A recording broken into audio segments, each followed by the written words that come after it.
Bom, e eu estou aqui no estúdio hoje com a nossa colunista Andresa Matais. Vamos também continuar repercutindo esse assunto, o assunto 8 de janeiro. Ontem falamos sobre isso. Deixa eu vir para cá, para eu já chamar a Andresa aqui comigo. Andresa, muito boa tarde, bem-vinda ao Contexto. Oi, Neila, obrigada. Até porque a casa é sua.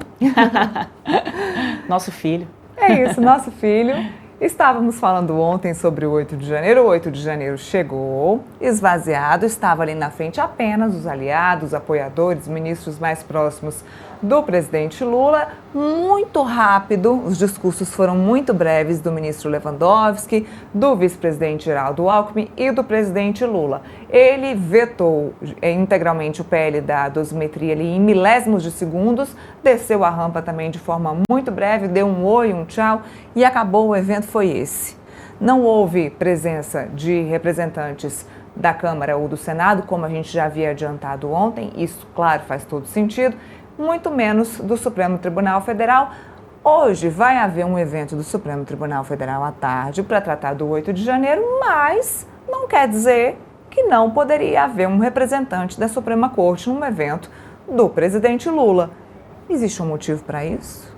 Então, Neila, o que eu apurei é que o presidente do Supremo, o ministro Edson Fachin, eu e a repórter Manuela Alcântara, aqui do Metrópolis, foi convidado para a cerimônia e, segundo informações apuradas aí por nós aqui do Metrópolis, ele recusou também este convite, porque o ministro não queria se misturar a esse ato político que foi feito dentro do Palácio do Planalto, inclusive culminando com o veto ao projeto da anistia. Então, oficialmente, o que ele diz é que não vai comentar essa recusa do convite do presidente Lula para participar desse ato, e assim como o presidente da Câmara também não foi, como a gente disse aqui ontem, e o presidente do Senado, mas tem esse detalhe também de que, na verdade, o presidente do Supremo, o Edson Fachin, foi convidado, mas também recusou esse convite. O que a gente viu ali na plateia era um bando de bajuladores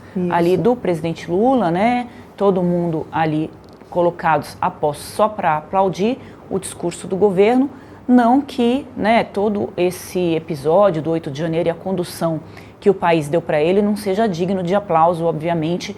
O presidente Lula destacou ali no seu discurso que o papel do Supremo Tribunal Federal, a importância da democracia e que pela primeira vez na história, a gente já falou muito aqui no contexto sobre isso, o Supremo Tribunal Federal finalmente julgou e condenou golpistas no país. Vamos lembrar que em 64, quando teve a ditadura e no final da ditadura, se resolveu fazer uma anistia ampla, geral e restrita e ninguém foi punido.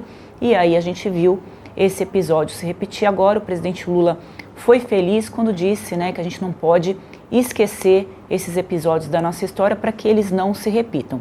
Mas, para além disso, eu queria comentar o discurso do presidente e esse ato no Palácio do Planalto, que é um ato muito de campanha eleitoral.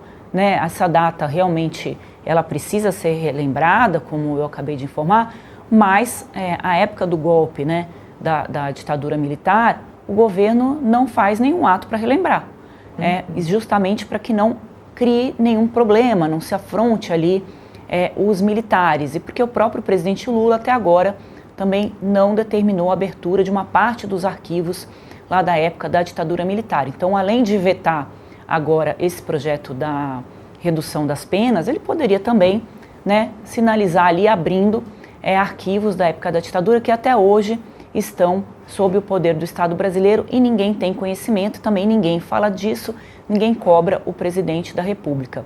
No início do discurso do Lula, ele citou ali uma lista telefônica de quem estava presente e fez questão de reforçar isso o tempo todo, da nominata, que dessa vez ele iria ler e que ele iria citar o nome dos presentes. Isso foi proposital, viu, Neila?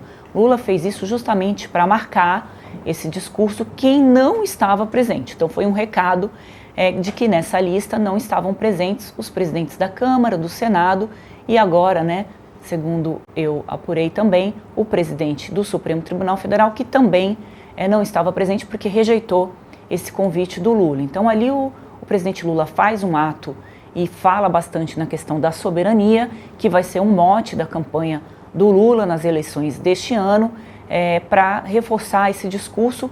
E também é bastante curioso, né, que o Lula diz ali no comecinho do discurso dele, abre aspas, não falamos mal do outro governo. É tudo que o Lula tem feito e o seu governo desde o dia 01 em que ele foi eleito até hoje. Esse ato justamente é para falar mal do outro governo.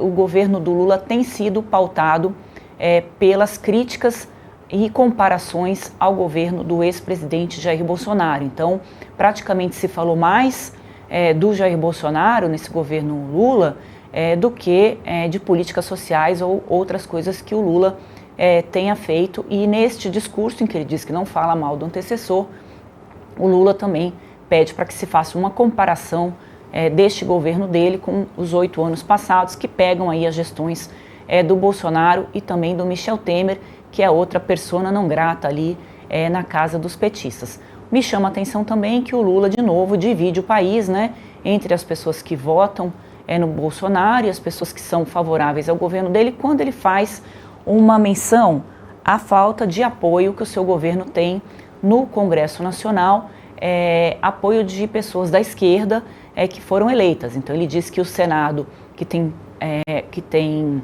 81 senadores, tem apenas 9 senadores do PT, e mesmo assim, e na Câmara dos Deputados, dos 513 deputados, também tem 100 e poucos parlamentares ali da esquerda, poucos parlamentares eleitos pelo PT, e ele diz que nunca antes na história da humanidade,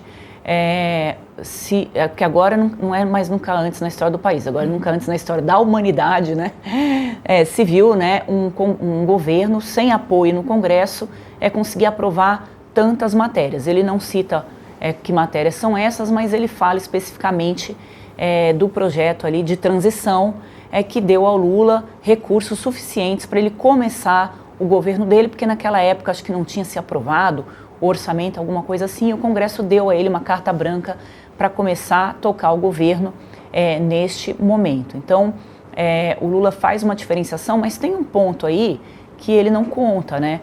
O Centrão, que é da base do governo Lula, né? O Lula não tem só apoiadores na esquerda, inclusive ali na plateia do evento de hoje, tinham vários ministros do Centrão, cujos parlamentares votaram a favor, né, da PEC da dosimetria, mas eles estavam ali também ouvindo críticas, né, aos parlamentares que votaram a favor dessa PEC, que reduziria a pena, né, de todos que foram presos no 8 de janeiro e da cúpula do governo Bolsonaro, que também está presa, né, o Bolsonaro de 7 anos em regime fechado poderia passar, segundo os cálculos, para até 3 anos de regime fechado, se esse projeto for para valer, né, porque o Congresso ainda pode derrubar esse veto, e tudo indica que isso deve ser feito, mas o Lula não contou, né, que o Centrão está na base de apoio do seu governo, esses partidos que os petistas criticam tanto, e o Centrão, ele faz uma